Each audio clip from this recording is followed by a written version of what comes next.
Now, the next expense that people tend to overlook is home maintenance. Now, you overlook it because you've been doing it all yourself for the last 20, 30, 40 years.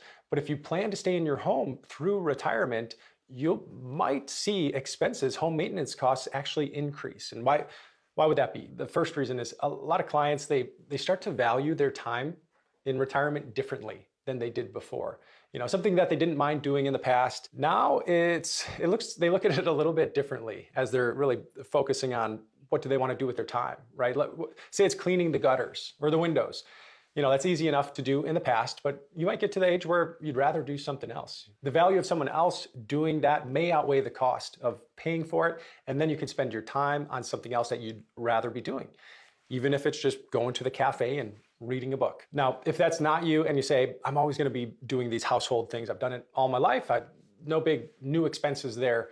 Just one thing to be aware of is that as you get older, as you get into your upper, early 70s, late 70s, there's going to be a time where there's some limitations. There's going to be an age where you're getting on a ladder to clean the gutters is no longer going to be worth it, just out of security and health and safety for yourself. So just something to think about as you're planning long term here. So as I'm sharing these two, I'm thinking that all of these expenses, they really fall into two categories that if we can segment these expenses into two categories, it usually helps our clients feel a lot better when they're planning their retirement. And I'll get to that coming up. The next expense that usually increases in retirement is one that is on a lot of people's bucket lists, and that's travel, especially right after you retire. In that first 10 or 15 years of retirement, sometimes we refer to it as the go-go years. That's where we're young and mobile and able to move and we're ready to go. So travel could be kind of front-loaded in that first 10 years where we're spending a lot more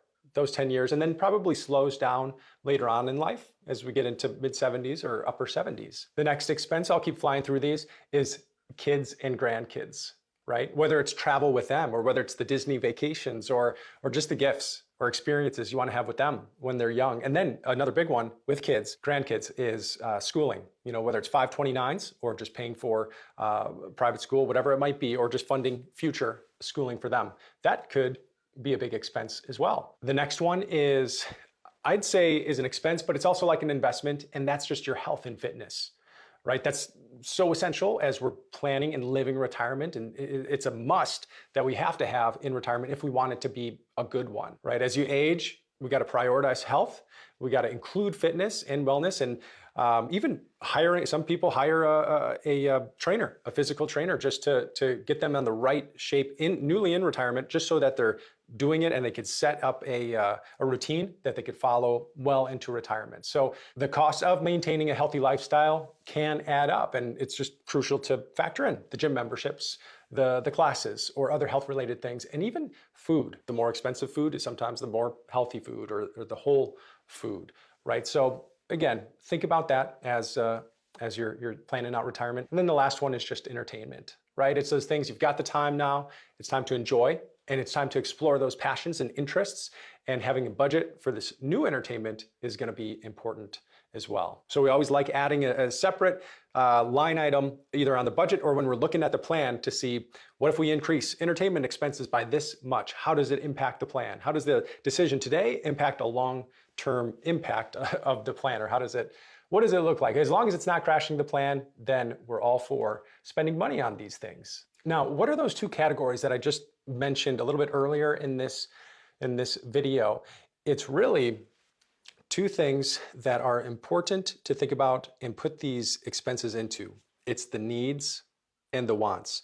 And the reason why people like doing this, or what we've seen, is if you can have, these are the actual, the essentials we just need to live. It's the housing, right? It's the medical, it's the food, it's the things that we need to just live our normal life.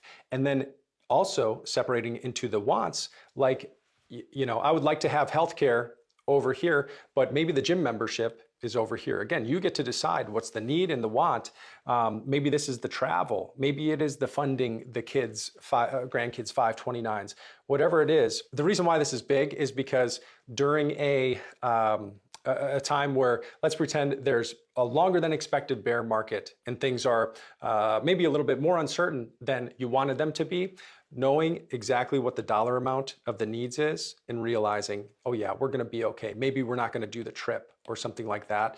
It's just a quick way to remember and remind yourself things are going to be okay. So hopefully that video was helpful looking at some of these expenses. I hope you thought a little bit about them more. The important thing is put them into the plan, map out the expenses, and then get more comfortable with what you're doing and get more comfortable with your future. If it was helpful, please give it a like, and then I'll see you in the next video. And by the way, I'm Dave Zoller, and I own a retirement planning firm, Streamline Financial. And if you have questions, feel free to reach out.